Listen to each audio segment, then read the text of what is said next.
Phil, congratulations on being the first ever winner of the Care2 Impact Prize for your outstanding contribution to online advocacy and online fundraising. As you know, you were a shoe-in by the judges to be among the finalists, and then it was the NTEN community that voted for you, and that's why you're the winner.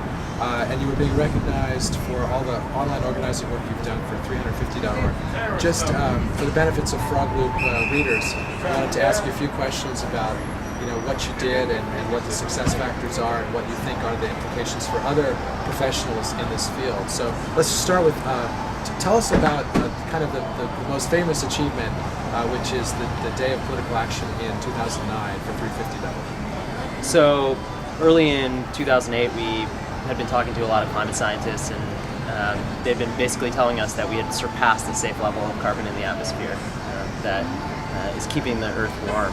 And they told us that the number that we needed to shoot for was 350, and that's 350 parts per million of carbon in the atmosphere.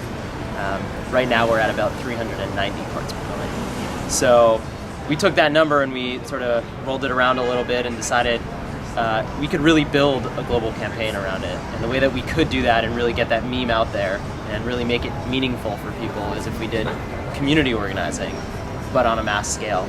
The only way we could ever do that with a small team of 7 or 8 of us was using tech tools, the internet. This kind of action really wouldn't have been possible 10 years ago, even 5 years ago. I would venture even 3 years ago it wouldn't have been possible. But we were able to sort of scrap together some tools and work with some of the great technologists here at NTEN who were part of the community, and to put together and reach out to people all over the world who are concerned about this issue and get them out in the streets doing public education, really calling on their leaders to change course. And so in the end it was 181 countries holding how many events? Yeah, so on October 24th, 2009, we had 5,200 events in 181 countries. This past year, on October 10th, 2010, we had another day of action called the Global Work Party, where people were doing sustainability projects in their communities, and we had even more events, 7,800 events in 188 countries. And unfortunately, we weren't able to get North Korea, but I don't think they're quite as connected. So 7,800 events, it implies that there are 7,800 organizers for each of those events, at least one, probably more than one. How in the world, because everything I've heard is that this is the hardest thing in organizing, is doing online to offline organizing. How did you guys pull this off? Well, I think it takes a level of real commitment in terms of time spent actually talking to organizers, speaking their language. Talking to them, in other words, telephone? Talking on the phone. I spent countless hours on Skype, which wouldn't have worked 5 years ago because of the connection disparity. We emailed with them, we SMS'd with them, we used every technology out there possible. But in the end, the technologies were the way to actually inspire people. And the way that people really plugged in was they had their events and we helped them through planning that out.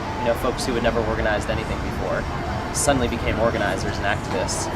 And then we got them to submit photos with the number 350 in it. And that was the key piece, because once you can see people taking action elsewhere in the world, you become inspired as an organizer and as an activist and as a concerned citizen, and really begin to understand what's going on. And I think on the first day of action, we had about 26,000 photos submitted to a Flickr account within a week of the day of action. So that was a way that we worked with the technology to sort of inspire people to take action. And are you guys now kind of evangelizing this approach to organizing to other nonprofit organizations? I think what more than sort of we like to say that we marry sort of online activism and offline activism. We take the best of the Move On model, we take the best of sort of Saul Alinsky's, meeting people where they're at, pounding the pavement type models, and really marry them together so that people are taking action offline where it matters. But I think in a lot of cases, nonprofits are scared of going out there and really investing in the organizing infrastructure, meaning staff and people on the ground, the materials and the kinds of things that organizers need. Too often we focus on sort of the shiny bauble of technology, and I think that we can use tech in a really, really smart way to provide what organizers need. And we need to think about it that way rather than the other way around. Sort of, how is this tech going to be good for our organizers? We have to ask ourselves, what do our organizers need, and how can we use that technology to really get them what they need?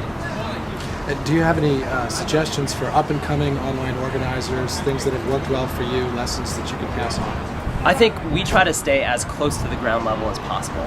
Just this morning I was helping with a workshop for some of our community organizers. Even though I help run and I founded 350.org, I spend the vast majority of my time looking outwards to new organizers, building leadership, and not so much time really in the stratosphere, doing tons of sort of meta organizing. And so I would say that for online organizers and offline organizers, the real thing to do is to listen and to work with organizers and meet their needs at the same time as providing a real infrastructure for people to feel like they're part of something bigger than themselves. Well, again, very inspirational. Congratulations. Thanks again. so much. Wonderful. I'm honored.